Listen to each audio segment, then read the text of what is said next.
Hello everyone, Radhe Radhe. कैसे हो आप सब लोग? आशा करती हूँ कि आप लोग अच्छे होंगे। तो आज का वीडियो है कुछ खास आप लोगों के लिए। तो सुबह से स्टार्ट हो गया था, तो सारा काम निपट चुका है। मैं आ गई हूँ किचन में थोड़ी सी क्लीनिंग करने के लिए। तो आज मैं आप लोगों को बस एक कमेंट आई थी, बस उसी का जवाब मैं आप लोगों को देना चाहती हूँ। कुछ मतलब मेरी एक बहुत पुरानी फ्रेंड थी, वो मुझसे एक बात पूछती थी कि तुम मतलब किचन में क्यों सोते हो। अभी की बात नहीं है, ये है थोड़ा समय हो गया।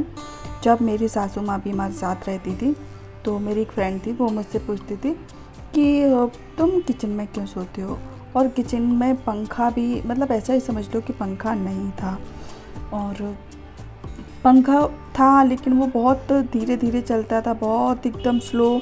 जैसे कि 2 नंबर पे पंखा रेगुलेटर से 2 नंबर पे कर दो, बस पंखा वैसा ही घूमता था, हवा तो वो देता ही नहीं था, ऐसा था। तो वो मुझसे पूछ रही थी, तो मैंने कहा ठीक है।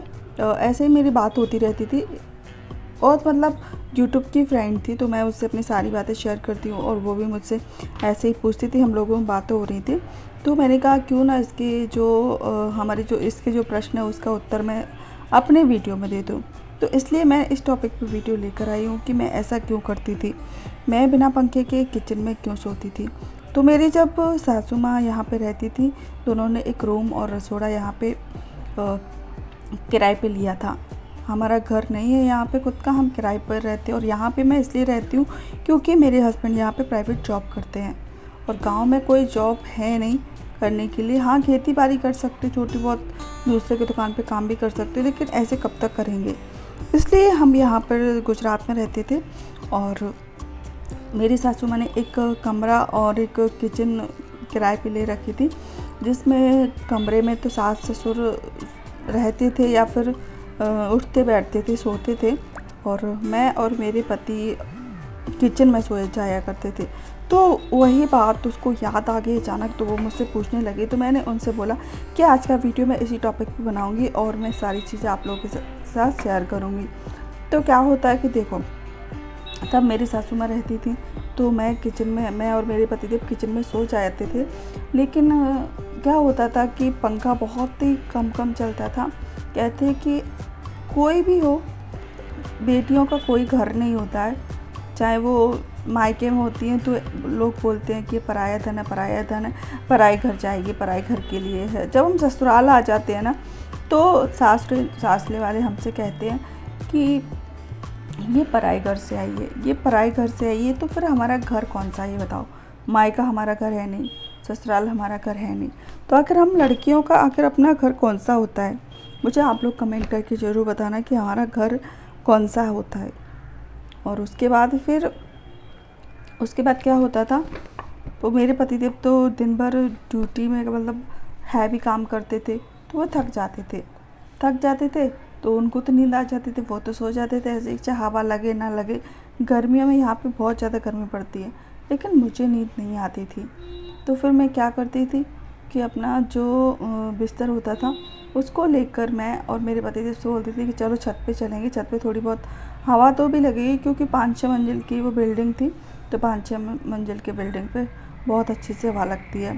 तो फिर हम लोग छत पे सोने के लिए जाते थे। देखो, मजबूरी में इंसान को सब कुछ करना पड़ता है, और ये पेट होता है ना, वो सब कुछ करा लेता है इंसान से। राजी राजी कोई कुछ काम नहीं करता, ये भी बात होता है। अपनी मर्ज़ी से कोई नहीं किचन में सोता, ना ही। और एक बात और भी वो बोल रही थी कि कहते कि बहुएं कभी बेटियां नहीं बन सकती। ये सच है, बहुएं कभी बेटियां नहीं बन सकती, सास कभी माँ नहीं बन सकती, ये भी सच है। जितना सास अपनी लड़कियों से प्यार करती है, अगर उतना बहुओं से करती और बहुओं की दुख तकलीफ़ समझती, तो शायद सास बहुओं का रिश्ता इतना ख़राब ना हुआ होता आज की डेट में। और दुनिया बहू को दोष देती है कि बहू ऐसी होती है, बहू वैसी होती है। ऐसा नहीं है, पांचों उंगलियां ऐसी एक जैसी नहीं होती हैं। बहुएं भी अच्छी होती हैं, कोई कोई सास भी अच्छी होती है। तो उसके बाद ये देख लीजिए, मैं लगा रही थी पोंछा। पोंछा लगाने के बाद देखो, बेटी को अगर थोड़ी सी भी दुख तकलीफ़ होता है सबको दिखता है, लेकिन बहू का नहीं दिखता। ये तो मैंने अक्सर देखा है अपनी लाइफ में, क्योंकि मेरी शादी को लगभग अभी 10 साल हो चुके हैं। तो काफ़ी कुछ देख लिया है मैंने कि क्या है कैसा है कैसा नहीं है सब देख लिया है। तो चलिए मैं क्या करती हूँ, सारा काम हो चुका था मेरा। अभी कूलर में थोड़ा सा पानी भरना है और क्या बनाती हूँ खाने में वो सारी चीज़ें मैं सोच रही थी, क्योंकि शाम का समय हो रहा था धीरे धीरे, तो वही काम में लगी पड़ी हूँ। तो मेरे पतिदेव को देती थी मुझे दवा, तो दोपहर का समय है तो उनको सुबह दोपहर और रात को तीनों टाइम दवा देनी पड़ती है। तो तीनों टाइम मैं उनको टाइम से दवा देती हूँ, खाना और दवा। तो चलिए फटाफट से मिलती हूँ मैं आप लोगों से शाम को। तो शाम को मिली मैं आप लोगों से। शाम को मैं बहुत सारे कपड़े मेरे, क्या होता था कि मैं इनको जब दवा खाने लेके जाती थी रोज़ रोज़, तो मुझे इतना समय ही नहीं मिल पाता था। और एक तो दिमाग इतने ज़्यादा टेंशन में रहता था कि क्या करूं क्या नहीं करूं, मुझे कुछ समझ ही नहीं आता था, क्योंकि मैं यहाँ पे अकेली थी। तो ये सारे काम करना मेरे लिए अकेले मुश्किल हो रहा था, लेकिन फिर भी मैंने सारे काम निपटाए, घर के भी बाहर के भी। दवा खाना भी जाना पड़ता था इनको ड्रेसिंग कराने के लिए, दवा लेने के लिए, सारी चीज़ें। कहते हैं ना कि परिवार वाले जब आपके दुख में साथ नहीं है तो फिर क्या मतलब का, कोई फ़ायदा नहीं है परिवार होने का, या फिर ना हो कोई फ़र्क नहीं पड़ता। तो चलिए कोई बात नहीं, समय समय की बात है। तो चलिए फटाफट से काम करती हूँ। ये सारे कपड़ों को मैं उठा कर ले आई थी, बस क्या करती थी सूख जाते थे तो ऐसे में रख देती थी। वैसे तो कपड़ों को इस तरीके से नहीं रखना चाहिए, गरी करके रखना चाहिए, लेकिन क्या करूँ, समय ही ऐसा चल रहा था कि कुछ काम ही नहीं कर पा रही थी। मेरी भी तबीयत ख़राब चल रही थी, मुझे भी बुखार आ रहा था, तो समझ ही नहीं आ रहा था क्या करूँ, मैं खुद को देखूँ या फिर अपने पति को देखूँ। तो चलिए फटाफट से सारे कपड़े घरी करके रख देती हूँ अभी, क्योंकि अभी बज रहे हैं 6। सो गए थे तो फिर मैं 2 घंटे के लिए, और उसके बाद फिर मैं आ गई यहाँ पर। फ़ोन चेक कर रही थी, देख रही थी आप लोगों के वीडियो कि आप लोगों ने क्या कमेंट करे क्या नहीं करे हैं। चलिए सारे कपड़ों को मैं जल्दी जल्दी से घरी कर लेती हूँ। और एक मेरे पतिदेव नाइट ड्रेस लेकर आए थे मेरे लिए, तो मैंने उसके जो काज होते बटन लगते हैं ना, वो काज जिसमें बटन लगते हैं वो थोड़े ढीले लग रहे थे। तो मैंने कहा कि उसको मैं थोड़ा टाइट कर लेती हूँ, क्योंकि उसको पहनते थे तो अपने आप ही उसके बटन खुल जाते थे। तो मैंने कहा उसको टाइट कर लेते हैं फिर पहनेंगे, क्योंकि बहुत मतलब अच्छा लेकर आए थे, मुझे बहुत ज़्यादा पसंद था वो वाला नाइट ड्रेस। तो चलिए सारे कपड़ों को घरी कर देती हूँ मैं, और फिर मैं आप लोगों से मिलती थोड़ी सी देर में। और अभी पतिदेव को मुझे एक काम और भी करना है उनका, तो बने रहिए आप लोग। और अभी बज रहे हैं 6:30 बज गए हैं, और बत्ती भी मुझे बनानी है पूजा के लिए, आज बत्ती ख़त्म हो गई है। तो चलिए सब्ज़ी बनाते देखते हैं क्या सब्ज़ी बनाएं, समझ नहीं आता रोज़ रोज़ सुबह शाम क्या सब्ज़ी बनाएं। देख लीजिए फ्रेंड, मेरे घर वाइट कलर का धागा नहीं मिल रहा था मुझे, तो मैं हमारे जो पड़ोस पर रहते हैं वहाँ से मैं वाइट कलर का धागा लेकर आई थी और बैठ गई थी अपनी नाइटी सही करने के लिए, क्योंकि कभी कभी मन करता पहनने के लिए तो फटाफट से पहन लेते, लेकिन इस वजह से मैं इसको पहन नहीं पाती थी। इसके काज थोड़े ढीले थे तो बटन अपने आप खुल जाते थे, तो इसके लिए मैंने इसको रखा था। तो चलिए फटाफट से मैं टीवी भी देखती चल रही थी, क्योंकि बज रहे थे 7:30, जो मेरे 7:30 क्यों, हाँ 7:30 बज रहे थे। मेरा फेवरेट नाटक शुरू हो गया था।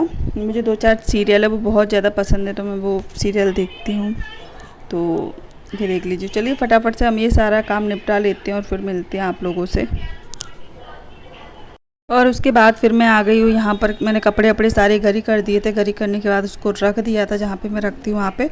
और मेरे पतिदेव को हाथ में इंजेक्शन लगा हुआ था, तो उसका पता नहीं कुछ नीला नीला सा पड़ गया था। तो मैंने डॉक्टर को दिखाया भी था कि आप ये ऐसा क्यों हो रहा है, तो उन्होंने बोला कि कुछ नहीं, वो यहाँ पर मतलब डॉक्टर ने बोला था कि थोड़ा खून जम गया। जब उन्होंने वो ड्रिप लगाई थी ना, तो लगाने के बाद फिर वो मतलब नस से बाहर निकल गई थी, तो उस हिसाब से पता नहीं ब्लड आ गया था क्या आ गया था, तो वो ब्लड जम गया अंदर, तो उससे वो नीला नीला हो गया। तो डॉक्टर ने बोला था कि आप एक कुछ मत करना, बस थोड़ा सा पानी गर्म करके और उसको इस तरीके से थोड़ा सेक कर दोगे ना, तो ये अच्छे से साफ़ हो जाएगा, अच्छे से मतलब जो खून है अच्छे से फट जाएगा और वो साफ़ हो जाएगा।